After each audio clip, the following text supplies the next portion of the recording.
Thank you. Thanks, everyone.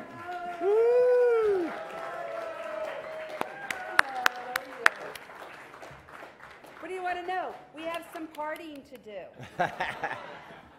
We got a little tequila, but not enough. We need a little more tequila. Hi, everybody. Go on. Hi, Debbie.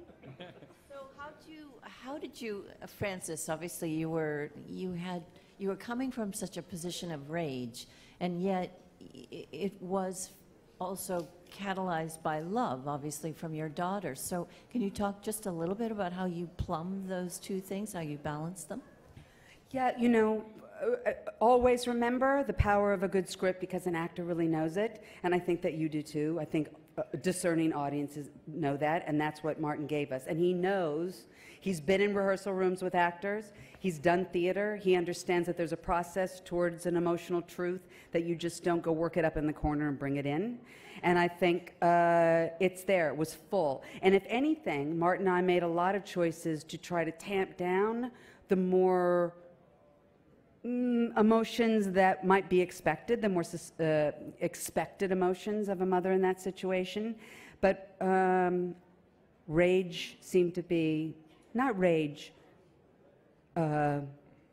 fury, which is a little more Greek and I think more apt. I have a son. He's the dearest thing to me in the entire world, and you're never supposed to lose him.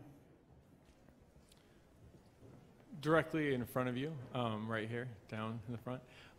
Chris with GMA Philippines. This is the 75th annual Golden Globes. Over the years, there's been so many different highlight moments. Obviously, tonight's going to be a huge highlight for all of you for winning. Any other moments that stand out for you over the 75 years that you've either seen in pictures or attended that you looked forward to? Or?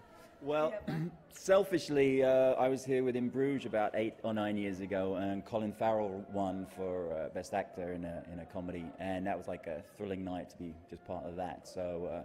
So I'd have been happy just with Sam and Fran winning tonight. Sincerely, it was like that would have been the dream come true. But it's even nicer this way. Do you have a second?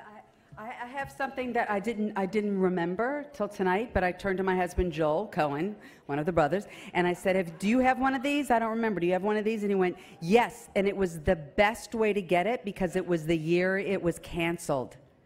So they just sent them to everybody's homes, so he didn't have to get into his suit. He was very happy. Francis, over here to your right. First of all, congratulations. My goodness, what a powerful performance in this film.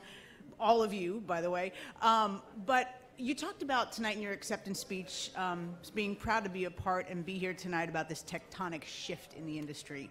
Do you foresee it continuing to progress forward? There are some concerns that it may just slip backwards.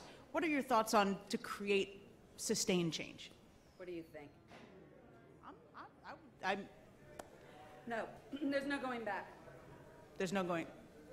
No, just go forward. Okay. Thank you. In the best possible way.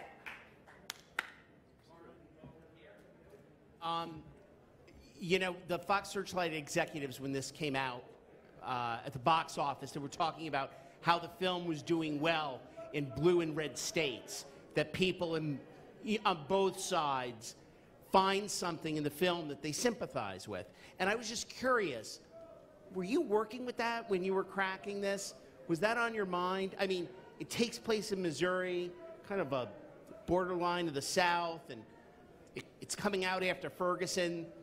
I'm just curious if these things were on your mind when you were cracking the script. Not necessarily to appeal to red and blue states or people, but just in the treatment of the characters in the film, I didn't want anyone to be completely the hero or anyone to be completely the villain. Obviously, there are people in it who are highly questionable and immoral, but I didn't want to completely make them the villains of the piece, I guess. And even the sort of supposed heroine, I didn't want to make her flawless, or we didn't together. You know, we wanted to make her as strong and uncompromising as possible. So it was more about looking at character attributes than trying to appeal to any kind of demographics, I think. But we were really trying not to judge any of the characters, to just show a snapshot of a town and tell a story about one woman, really, but not to be judgmental in a sort of Hollywood way.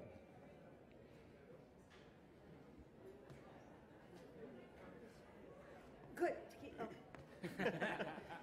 This is a question for Martin.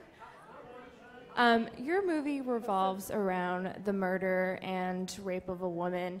And as the director and writer, I'm wondering, have you thought about what men in Hollywood can do to combat sexual harassment and violence? I mean, the only thing I've got control over is telling a story like this, and, you know, doing everything that one can to make sure your own set is the safest place to work, but what you would anyway. That's what we normal people would always do. So, but I think one of the things that's come out about, you know, the Weinstein thing and all the other things is, like, people sort of knew for years. So hopefully from now on, when we hear, we'll speak up a little more quickly, you know. I know if I hear something, I will. But I'm hoping that there's a sea change happening from the last few months, and that people won't be able to get away with that kind of stuff ever again, I hope. Thank you. Thank you very much. Thank you, guys. Thank you. Thank you very much.